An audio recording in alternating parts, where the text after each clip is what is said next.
자, 오늘 우리가 함께 나누어 볼 이야기는요. 마테오복음 8장에 나오는 아주 특별한 만남에 대한 이야기입니다.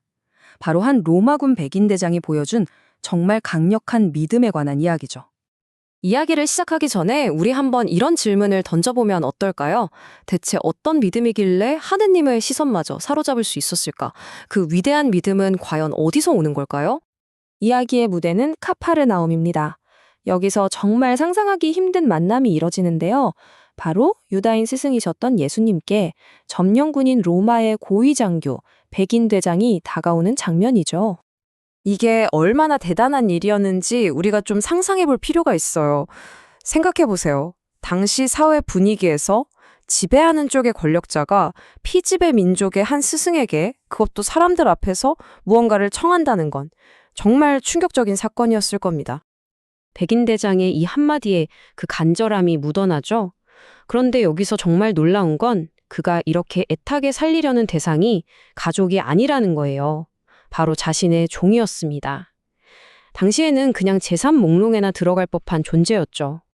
이 순간이 얼마나 깊은 의미를 갖는지 제대로 알려면 당시 사회를 좀 들여다봐야 합니다.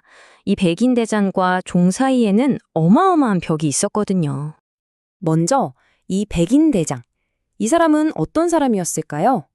로마 군대의 장교, 그러니까 100명의 부하를 거느린 말 그대로 권력의 상징이었죠. 명령만 하면 모든 게 이루어지는 그런 사람이었습니다. 그럼 종은요, 당시 로마 사회에서 종이라는 건 사실상 물건, 재산 취급을 받았어요. 살아있는 도구라고 불릴 정도였으니까요. 주인이 종을 위해 이렇게까지 마음을 쓰는 건 상상하기 어려운 일이었죠. 그러니까 바로 이겁니다. 백인대장의 한 행동은 그냥 단순한 부탁이 아니었어요. 이건 신분과 법을 뛰어넘는 자신의 종을 한 명의 소중한 인간으로 바라본 정말 엄청난 사랑과 연민의 표행이었던 거죠. 예수님은 그 간청을 듣고 즉시 내가 가서 고쳐주겠다고 하십니다. 그런데 여기서부터가 진짜입니다. 이 백인대장의 대답이 예수님을 그리고 우리 모두를 놀라게 하거든요. 와, 이 한마디. 저는 자격이 없습니다. 세상에 권력을 가진 사람이 더 높은 권위 앞에서 자신을 완전히 낮추는 거예요. 얼마나 깊은 겸손인지 느껴지시나요? 그리고 이어서 나오는 말이 그의 믿음의 핵심입니다.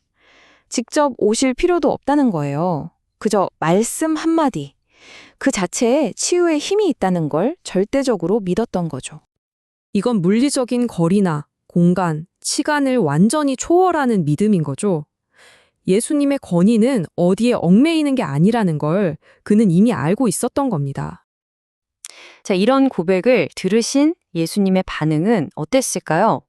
복음서 전체를 통틀어서 아마 가장 큰 칭찬이 아닐까 싶어요. 예수님께서 정말 깜짝 놀라시면서 말씀하시죠. 이방인인 이 사람의 믿음이 당신의 백성이라고 하는 이스라엘 그 누구에게서 본 믿음보다도 크다고 선포하신 겁니다. 자, 그럼 이 위대한 믿음은 대체 뭘로 이루어져 있을까요? 한번 짚어볼게요. 첫째, 예수님을 주님이라고 부르는 고백. 둘째, 스스로를 낮추는 겸손. 그리고 마지막으로 바로 그 말씀의 힘에 대한 절대적인 확신. 이 세 가지가 합쳐져 예수님을 감탄하게 한 겁니다. 그런데 여기서 정말 소름 돋는 사실이 뭔지 아세요? 이 2000년 전의 고백이 바로 오늘날 우리의 기도 안에 그대로 살아있다는 겁니다. 카톨릭 미사에 참여해보신 분들은 바로 아실 거예요. 우리가 영성체를 하기 직전에 다 함께 바치는 기도가 있죠? 주님, 제 안에 주님을 모시기에 합당치 않사오나 한 말씀만 하소서 제가 곧 나으리이다. 바로 이 백인대장의 고백에서 온 기도입니다. 정말 놀랍지 않나요? 그러니까 이 백인대장의 믿음은 한 사람을 살리는 데서 그친 게 아니에요. 시대를 넘어 우리가 하느님 앞에 어떻게 서야 하는지를 보여주는 완벽한 모델이 된 거죠. 자, 오늘 이야기를 정리해볼까요?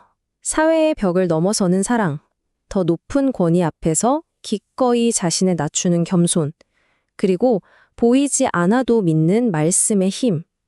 예수님마저 감탄하게 한 이 믿음이 오늘날까지도 우리의 기도가 되어서 이어지고 있다는 것. 이게 바로 오늘 이야기의 핵심입니다. 이 이야기는 우리에게 이렇게 묻는 것 같아요. 오늘 당신의 믿음은 어떤 모습인가요? 우리가 삶의 어려움 속에서 과연 어떤 믿음을 고백하고 있는지 돌아보게 합니다. 사랑과 겸손, 그리고 흔들리지 않는 신뢰의 믿음 말이죠.